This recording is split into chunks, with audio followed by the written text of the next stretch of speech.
So today, I'm going to share with you one of my all-time favorite quotes. It's from the legendary basketball coach, John Wooden. And he said, "Don't let what you can't do stop you from what you can do."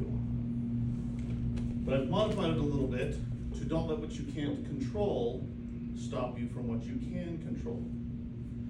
The fact of the matter is, life is full of experiences that we cannot control. For example, when I leave today to drive to my office, someone might cut me off in traffic. I cannot control the fact that they're going to cut me off. But I can control the words I'm going to yell back at them after they do so. How we respond to these experiences is really going to define us. When we have a moment that we cannot control, we can assess and evaluate. If there's something we need to learn from it, we can learn. And we can focus on what we can do to respond, what we can control. They say that you get the life that you focus on. And if you're always focused on things you cannot control, you create a life that is out of control.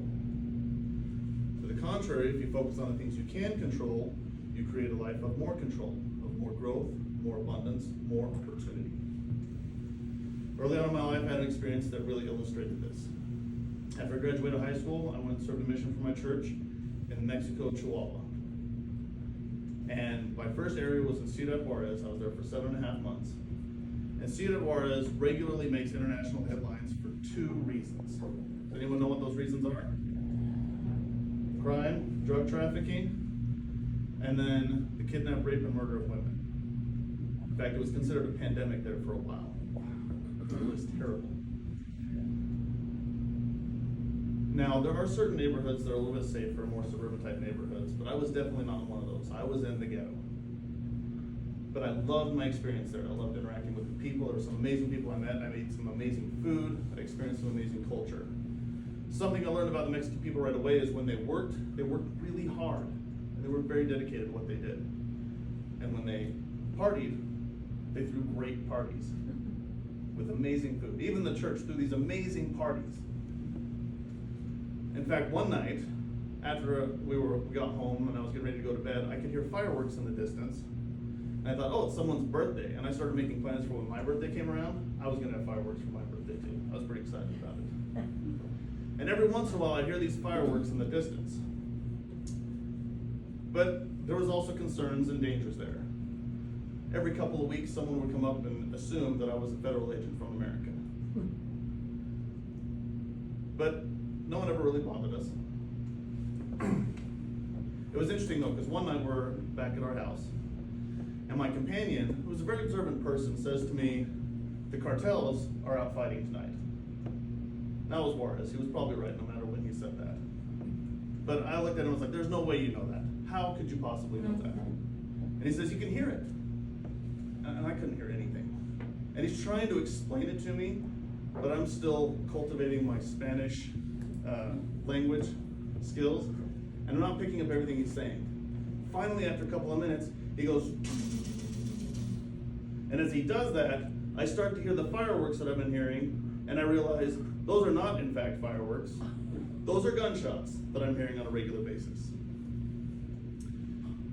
For whatever reason, though, other than the fact that people were shooting at each other, it didn't worry me. I didn't find myself afraid. Maybe I was just naive. In fact, that's exactly what it was.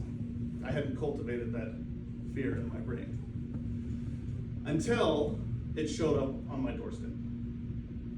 One night, we come home, we had 2 other missionaries who were visiting from one of these safer suburban areas, and we hadn't been home 2 minutes when we hear gunshots right outside our door. Bam, bam, bam.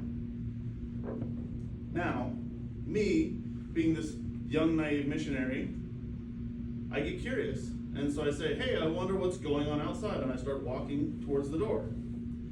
Now, fortunately, there are 3 other missionaries there who can grab me, hold me down, and say, "Don't go outside. Those are gunshots, and this is Juarez, stupid." Unfortunately for me, all 3 of them said, "Yeah, let's go see what's going on outside." And we start wandering out the door. I open the door, and the first thing I see is a guy grabbing his leg who's bleeding and hobble into the driveway across the street. I look down the road and I see the tailgate of a truck going around the corner because I could hear the truck speeding off after the gunshots. The neighbor lady was outside, she saw the whole thing, so we go to her and ask her, "What happened?"